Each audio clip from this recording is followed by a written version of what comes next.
Does your vehicle have a cabin air filter? Well, mine doesn't, but I think it might be able to. We're going to explore that a little bit.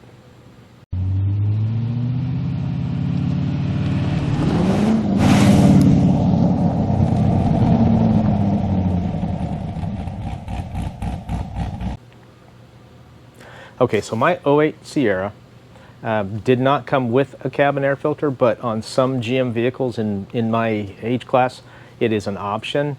And so I did a little bit of investigation. I discovered that the provision is there, but you just have to cut out where it goes. So I went out to Amazon and I ordered this little handy dandy kit that has both a cabin air filter and, let me see if I can get this out of here, the door that goes on it. So yeah, pretty cool. Filter and the door. The only thing I need to come up with is the retention screw, and I don't imagine that's going to be that big of a deal. This one has foam backing and everything else on it, and this clips on down at the bottom somehow, and then the screw holds the filter in place. So let's go ahead and get underneath the dash, pull that apart, and see how difficult it's going to be to cut that provision out and see if it fits, and hope we don't really make a big mistake. All right, so we're under the dash and we have 4 bolts. I took that one out already. There's another one over here somewhere. Of course, it's up underneath, so it's difficult to see and all that good stuff. But you have 4 of, well, screws. And there's one on the end, one here, one over here, and then one on the far end. And then we'll pull this out and see what we got. And as tight as it is in here, I'm just gonna go ahead and take those out and take this cover off to be able to access where it is. All right, so once you get the 4 screws out, you just pop this thing down and it comes out.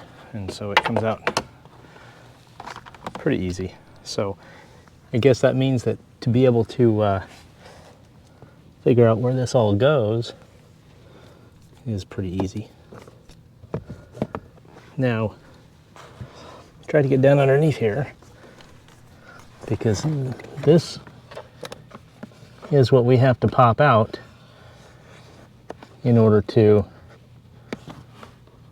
put the door in there. Let me grab the door. All right, let me see if I can get this in here to where we can actually see something. It's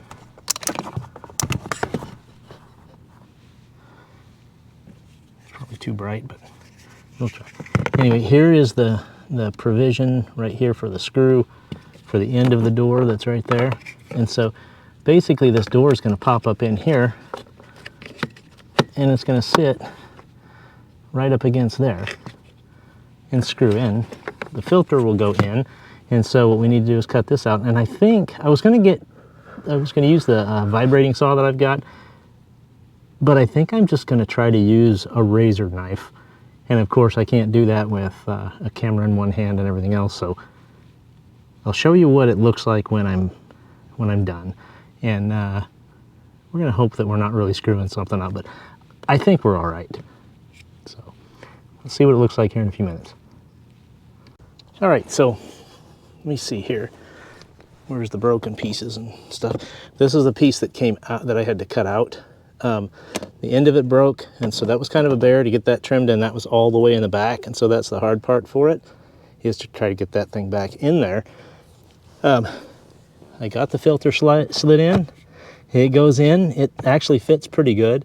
The filter has the these kind of bend places so that you can bend it to get it up in place. I don't worry about that piece coming off because okay, heck, that's just kind of glued on there anyway.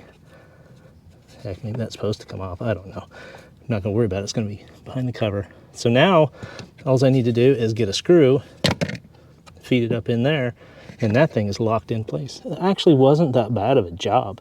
It just getting in there and cutting the rest of the plastic out was kind of a pain. Let me find a screw and we'll show you the finished product here in a minute. All right, so it's back in there. Just use a self-tapper on that, and it's in there. It's nice and tight, and it's yeah, it's all snug, and I tested it. It's got a good seal around it, so I think we're good. So yeah, not that terrible of a job. It actually was kind of quick, kind of easy. Just cutting that out was the most difficult part. But let me go ahead and put this cover back in place, close this up, and then see you back up topside. Well, there we go. That's another project that's in the books. Kind of a little sweaty and whatnot because my standing on my head underneath the dashboard. The tools that I needed, I used a ratchet, a quarter drive, of course a razor knife that I used for that. Needed a flashlight. You always need a flashlight for stuff like that.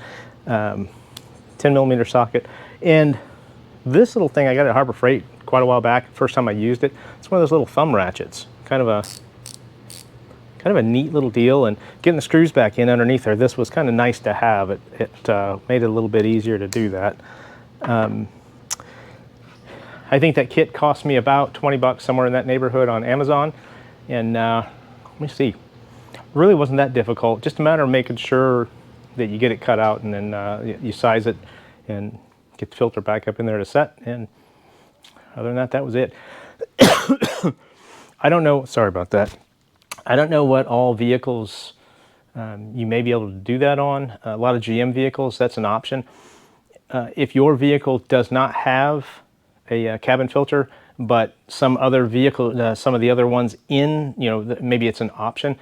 And so you can check and see if it's an option, maybe you can add it like that one. And that's basically what I did, is retrofitted it.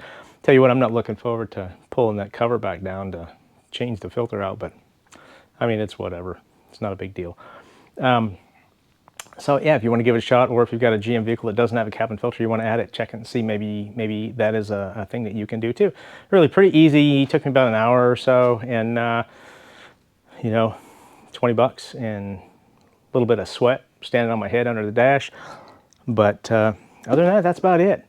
Hey, as always, thanks for being here. Thanks for watching, and all the comments and everything else. I appreciate those. I like the interaction. I appreciate folks that are taking the time to actually comment on the videos that I'm doing. Kind of makes me feel good, and it's nice to know that it's at least sparking discussion. So other than that, I'm not going to ramble. Thanks for being here. Thanks for watching, and as always, we'll see you on down the road.